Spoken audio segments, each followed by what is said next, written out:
ඔය කොයිද පස්සට යන්න. හිටපන් ඉතින් පස්සට තමයි යන්නේ පොඩ්ඩක් මාව කන්ට්‍රෝල් නැතුව කියලා. මෙයා මාර පොරක් මේ. මැඩ. ඉඳලා තෝගේ ඔළුව.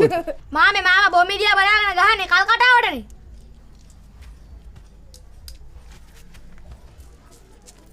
හරි ඉතින් උඹලා ඉපදෙනකොටම ජිල් බෝල අතින් අරන් ආපු එවුන්නේ බං. මං එහෙමද?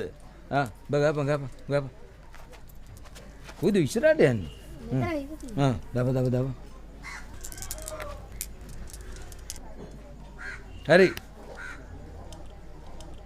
පුළුවන් නම් ගහපන් අර නිලාට. ඔබ චන්දියන ගහපාරකට. හරි. ඔය වැදුනේ ටක්කෙටම. මූගේ යවුවනේ යකෝ. ඔය ඔන්න. පොඩේට.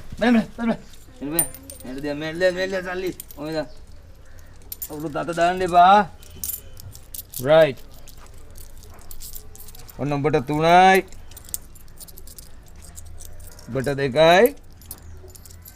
right. උඹට 3යි. මේ කොහමද? එහෙම කොහමද කියන්නේ? මේක බිම්කුලි. අයියෝ උඹලගේ සාමාන්‍ය දැනීම නම් නිල්නේ බං. ගෙයක් කුලියට ගත්තාම මොකද්ද ගන්නෙ? ගෙවල් කුලි. බිමක් ගත්තාම මොකද්ද ගන්නෙ? බිම් කුලි. එතකොට මාම ජිල් බෝල ගහන්නේ නිකන්ද? දෙන්න බලපො ඔළුව හිල් වෙන්න. නිකන් වෙන්නේ කොහමද? මගේ කොටස තමයි බිම්. බිම් කුලිය. එහෙනම් අපි පාරේ ගහමු. ඒ පොඩ කොමිද? බලට පාරේ ගෑවුවොත් බලට ගෙවන්න වෙන්නේ මොකද්ද? මංකුලි. මොකද්ද මාම මංකුලි කියන්නේ? මංකුලි කියන්නේ බං මහා මාර්ගයේ ජිල් බෝල යහනවට නගර සභාවෙන් අය කරන මුදල. අන්න එතකොට උඹලට දෙන්න වෙයි මංකුලි.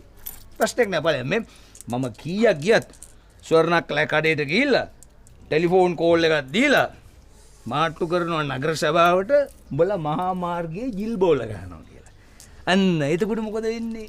එතකොට කුණු ලෝරිය ඇවිල්ලා උඹලා ඔක්කොම පටවගෙන එයි කුණු බෝලට. එතකොට මොකද වෙන්නේ? ජිල් බෝලත් නෑ, ලෑල්ලත් නෑ, සල්ලිත් නෑ, උඹලගේ අම්මලාට උඹලත් නෑ. පළ ප්‍රශ්නයක් නෑ. උඹලා අර